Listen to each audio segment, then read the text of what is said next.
lot, and he was in the Capitol with his torturing and using tracker jacker venom and all sorts of, you know, really dark, twisted devices to turn him into a kind of psychotic weapon against Katniss. And so in this movie, it's really kind of Peeta they're trying to rehabilitate him to be able to use him as a good guy and kind of help the cause. And you couldn't stay away for long. Couldn't resist this.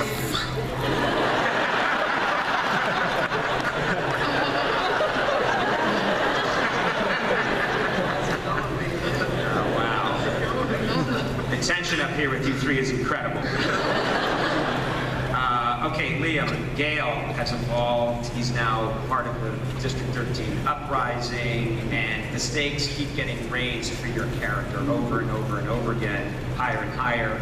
Has it been a tricky evolution for you? Do you want to comment on that? Anything you'd like to say? Yeah, thank you for asking. It's actually a great question. I'm glad you asked it. It's a Lionsgate question.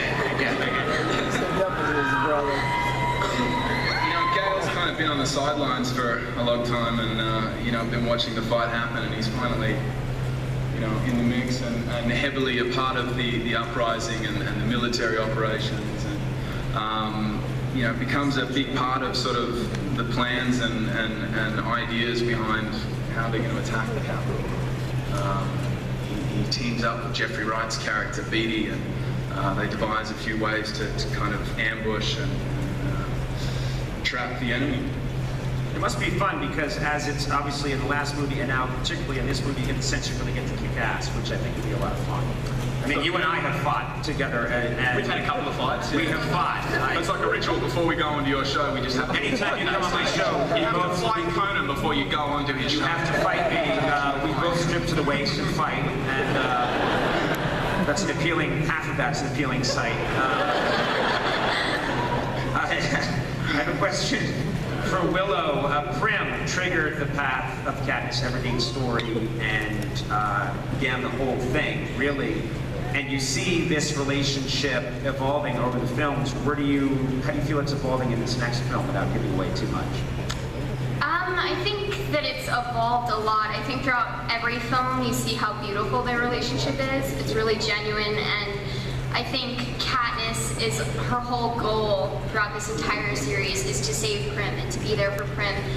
And I feel like you saw a little bit in Mockingjay Part 1. I think Prim starts to be there for Katniss more than Katniss is there for her in a way, which I find really interesting, and it's really fun to see how it's evolved to become that. Like, all of a sudden Prim is really like grown up and is kind of a stronger character, and she's kind of taking care of Katniss in a way, more mentally than physically, but you know what I mean? She needs that. Huh? She needs that. She does need that, yeah. So, I mean, I think it's been really fun to play because she really has evolved over 5 years now. I mean, I started when I was 10 and now I'm 15, so, you know, it's really cool to see how it's evolved. I have to say, for me personally, when I was watching the last film, when you went out to get the cat, I was so mad at you. The whole world is coming apart, and you're like, I gotta get the cat! It's like, get another cat! Don't do it. Oh, the cat. I've gone down a bad road. So many cat people here are mad at me. Just go to #ConanCatHate. All right, this is a question for all the panelists. We can get a little free form here, get a little crazy, get a little sexy.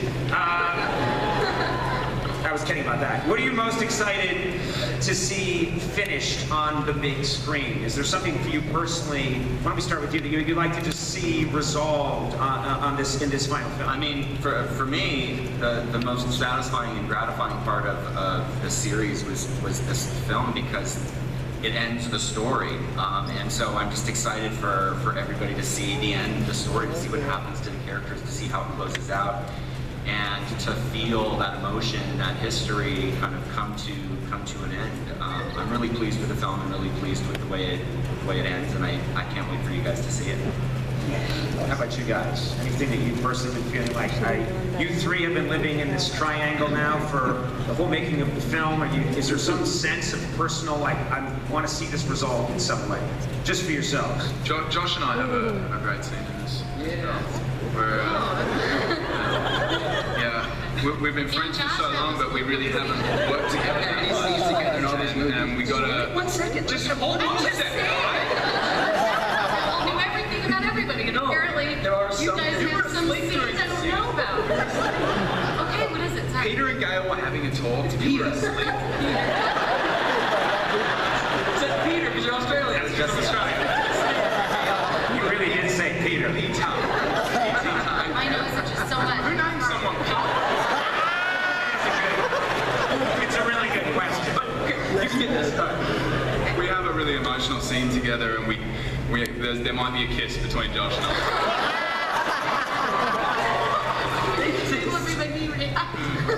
They said no spoilers, man. Yeah, sorry. He said maybe a kiss. Forget it. I'm excited because I feel that, in the stories leading up to this one, Katniss is always, she doesn't want to be a piece in the game. That's where Peeta sets out from the beginning, and yet there's always somebody calling the shots for her. Whether it's Snow, or it's Plutarch, or it's Conan.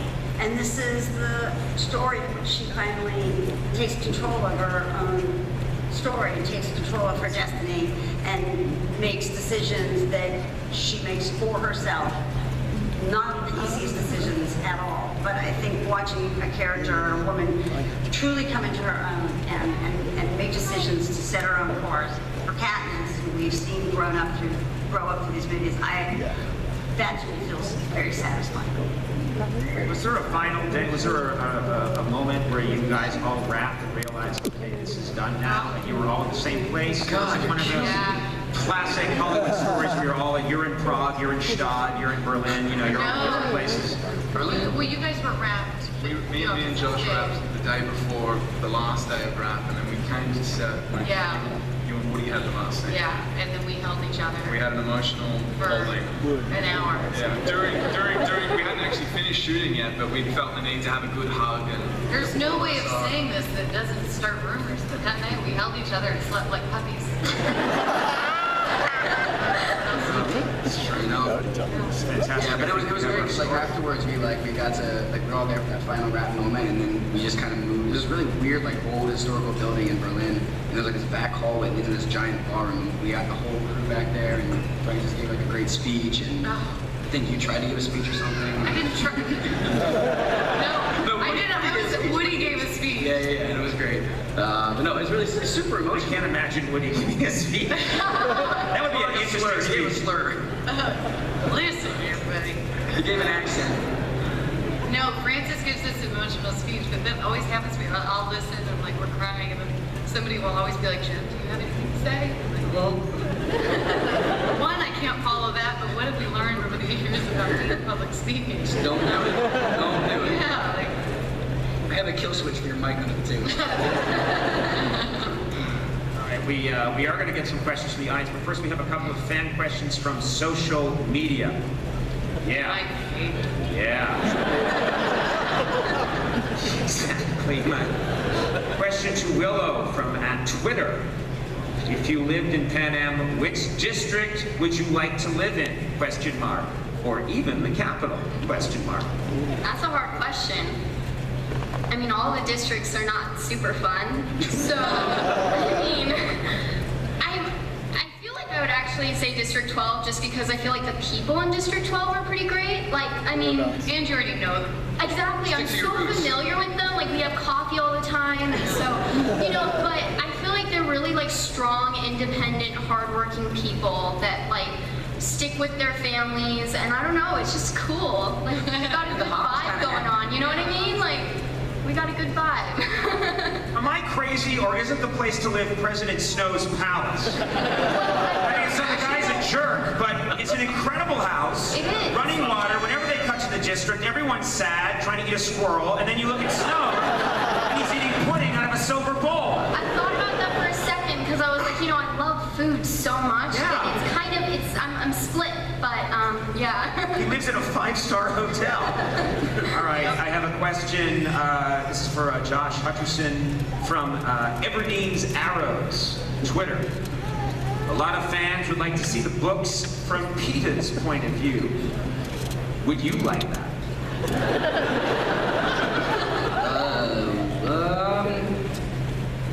interesting. I think every character has such like a different perspective of the story that I think there's a lot of characters that would be cool to sort of explore, you know, their inner thoughts. Like you get to get inside Katniss's mind. But I mean, Katniss is the obvious choice to kind of go through the story. So I'm very happy that it was done in her perspective. I think with each character, it would be cool to see kind of their own little view of the world that's going on. Okay, question to Liam from Hemsworth's Hugs. This question is from me. That's a good hug. That's my handle.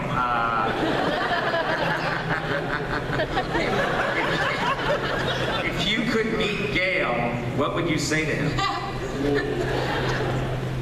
We say, it's all right, mate. There's plenty of fish in the sea.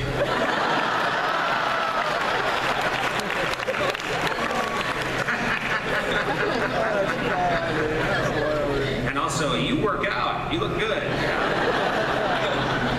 What do you mention? Yeah. Question to Jennifer Lawrence from Hutcher Wife Twitter.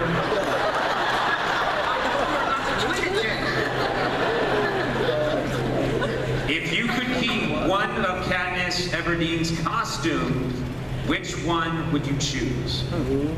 Classic white. Well, I love the wedding dress from Catching Fire because it's understated.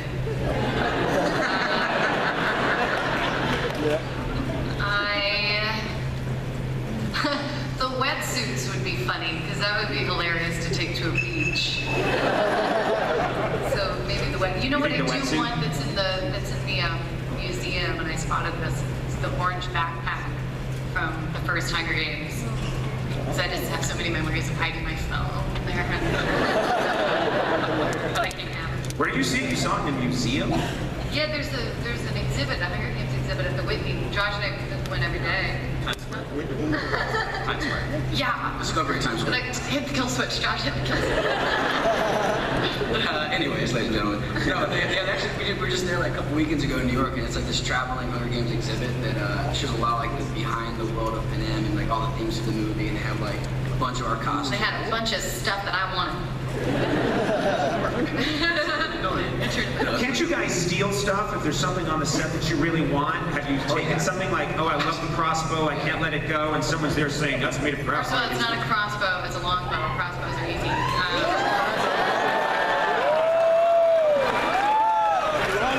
I have handcuffs. I'm sorry, but all you have to do is pull a trigger. And it's been months and months training so that I could be called a crossbower.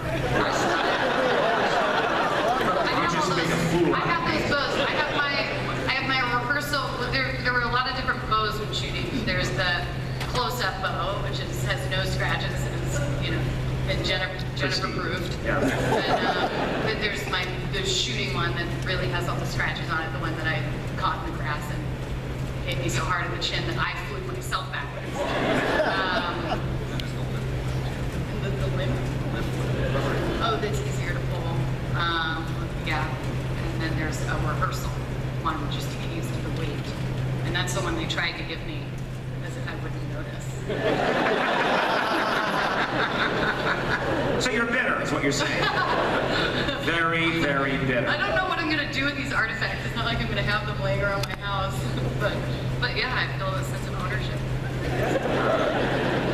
We have another question here for Jennifer at Sassy Joshua.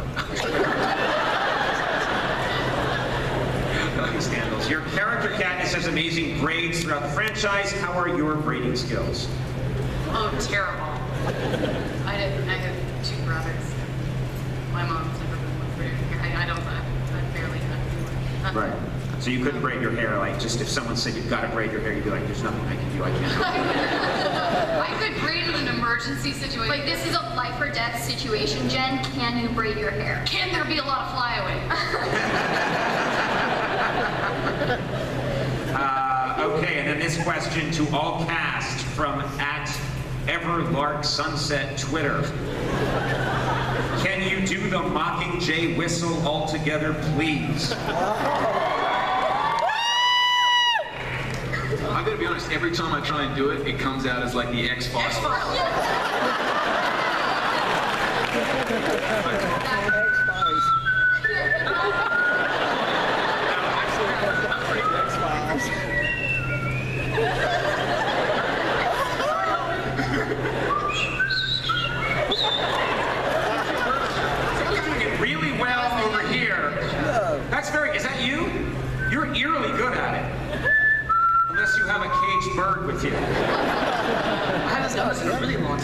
character ever does this. There's like 5,000 people are all just Yeah, now you're just doing it, and it's feeling creepy. Josh has a cool skill to it.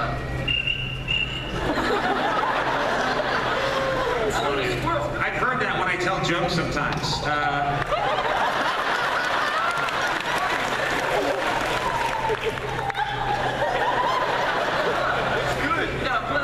How did you find out you could do that? What took you to know you could do that? Lots of time on my own. Yeah. Friends, a dog. Yeah, I've been there. All right. We have some audience Q&A now. Let's go to the audience. We will answer your questions. A light's coming on. I'm told this has all been worked out. Love you. Hello, how are you? Yeah, go right ahead. Hi. My question's for the whole cast. I was wondering that since you finished filming months before, how was it going back and filming the epilogue? Well, we finished filming. We're all best friends. You're my best friend.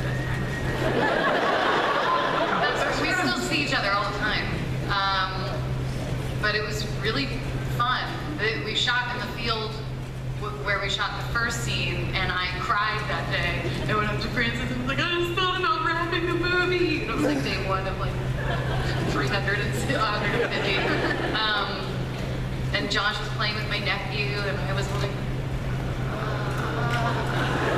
She has a nephew named Bear, and he's an adorable little baby. yes, And we were like they running around the field. Anyway, it was really it was fun. emotional. Liam It was wasn't emotional. there, and that sucked. Yeah, that was the most emotional part. For some reason, I thought that Liam and I don't know why. Yeah, I guess, I don't know. We had some additional photography to do, and we had to film it months after we finished the main shooting. And under my ignorance, I was assumed that the whole cast is going to be there. There's going to be You don't have to big- grab the microphone. I really like it though. I feel like and then, it was really a letdown when all of a sudden Woody wasn't there. And I want to get one of the Britney Spears microphones. So yeah, it was emotional. Okay, next question. Hi. First of all, it's an honor to see you guys. Thank you so much for coming out. Like, we all appreciate it. My question's a little similar, but I'm wondering how much of like from the book is in for the epilogue. Like, how is it filmed? Because I read that the last scene is like just Katniss. Don't. Kill switch. Kill switch. Okay. Is it similar to the book, or is it a little different? Like, how is it made, kind of? It's all green screen. No kidding. We made the books. I mean, things change in adaptations, so there will be some, differences, but we always wanted to make the books. We made the books. I think everybody here who loves the end of the last book is going to love the end of this movie. There you go. Except she Really, really emotional. And I think you guys are going to be really happy. Good answer. Fantastic. All right, next question, and I love your purse. I think it's fantastic. Miss Lawrence, this is an honor. My question is, do you think any of the characters you played rubbed off on you? I wish.